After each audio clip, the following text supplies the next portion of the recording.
ఎలా తయారు చేయాలో చూద్దాము.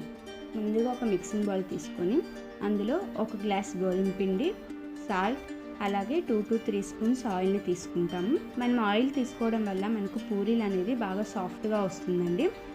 ఇందులో వచ్చేసి చాలామంది మనకు పౌడర్ డ్రైగా ఉన్నప్పుడే ఆయిల్ తీసుకుంటారు. కొంతమంది మొత్తం మిక్స్ చేసిన తర్వాత వాటర్ మిక్స్ చేసిన తర్వాత ఆయిల్ అనేది తీసుకుంటారు. అది మన ఆప్షన్. సో నేను ఇక్కడ ముందే ఆయిల్ అనేది తీసుకున్నాను అండి. ఇప్పుడు నేను కొంచెం వాటర్ తీసుకొని పిండిని బాగా కలుపుకుంటున్నాం.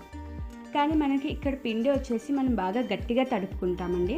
అలా మనం గట్టిగా తడుపుకోవడం వల్ల మనకు పూరీలు చేసేటప్పుడు కానీ ఆయిల్ అనేది ఎక్కువ అబ్జర్వ్ చేసుకోదన్నమాట. మనకు పూరీ పిండి ఎంత గట్టిగా ఉంటే అంత తక్కువ ఆయిల్ అనేది అబ్జర్వ్ చేసుకుంటుంది.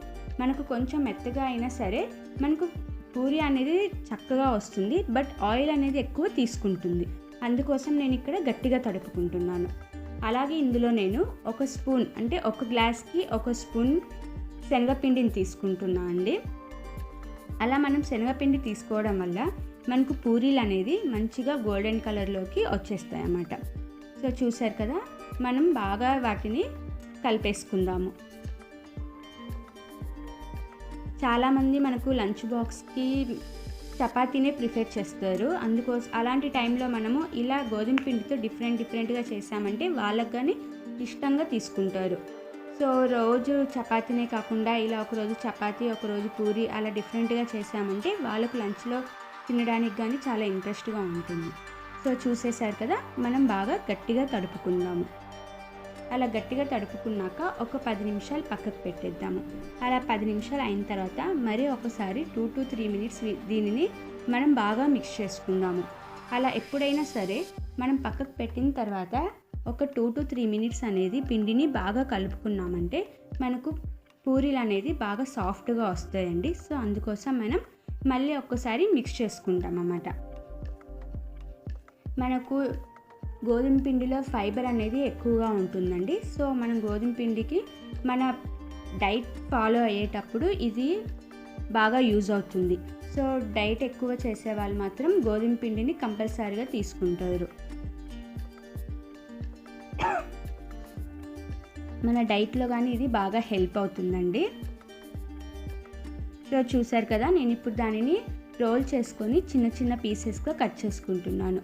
నేను ఇక్కడ పూరీలు చిన్నగా చేస్తున్నాను అండి. మీకు ఏ సైజులో కావాలనుకుంటే ఆ సైజులో మనం పూరీలు అనేది చేసుకోవచ్చు. ఇక్కడ నేను ఫ్లోర్తో కాకుండా ఆయిల్ తోటి పూరీ అనేది రుద్దుకుంటున్నాను. ఫ్లోర్ అనేది అస్సలు నేను యూజ్ చేయట్లేదు ఇక్కడ. ఎందుకంటే మనము ఒకవేళ పూరీ అనేది మనం ఫ్లోర్తో రుద్దుకున్నాము అంటే మనం పూరీ కాల్చేటప్పుడు మనకు ఆయిల్లోకి ఆ ఫ్లోర్ మొత్తం వచ్చేస్తుంది. కాబట్టి ఇలా మనం ఆయిల్తో రుద్దుకున్నామంటే మనకు ఎక్కడ స్ప్రెడ్ అవ్వదన్నమాట ఆయిల్లో ఫ్లోర్ అనేది. అందుకోసమని నేను ఆయిల్ తోటే దీనిని రుద్దుకుంటున్నాను. ఇది వచ్చేసి మనకు మరీ పతలాగా రుద్దుకోకూడదు, అలా అని చెప్పి మరి థిక్గా లావుగా రుద్దుకోకూడదండి. మీడియంగా రుద్దుకున్నామంటే మనకు పూరీ అనేది చక్కగా పొంగుతుంది. సో చూసారు కదా, మనకు నీట్గా మీడియం సైజులో మనము రుద్దుకున్నాము. అలా మనం ఒకటేసారి 6 to 7 ఒకటేసారి రుద్దుకున్నామంటే మనం డీప్ ఫ్రై చేసుకునేటప్పుడు కానీ ఈజీగా ఫాస్ట్గా అయిపోతుంది. నేను ఒక ప్యాన్లో డీప్ ఫ్రైకి సరిపడా ఆయిల్ని ముందుగానే హీట్ చేసి పెట్టుకున్నాను. ఇందులో మనం రెడీ చేసిన పూరీల్ని వేసుకుంటున్నాను. చూసారా ఎంత చక్కగా బాగా పొంగిపోయినాయి. పూరి ఎప్పుడైనా నీట్గా పొంగిందంటే మనకు చూడంగానే తినాలి అనిపిస్తుందండి. అలా నేను అన్ని పూరీలని ఫ్రై చేసేసుకుంటున్నాను.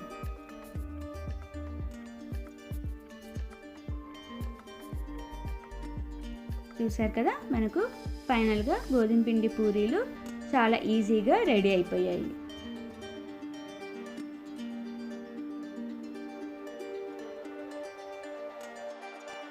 Thanks for watching my video friends. Like చేయండి, కామెంట్ చేయండి, అలాగే షేర్ చేయండి, సబ్స్క్రైబ్ చేయండి. పక్కనే బెల్ ఐకాన్ ఉంటుంది, అది క్లిక్ చేశారంటే నేను చేసే ప్రతి వీడియో మీకు వచ్చేస్తుంది.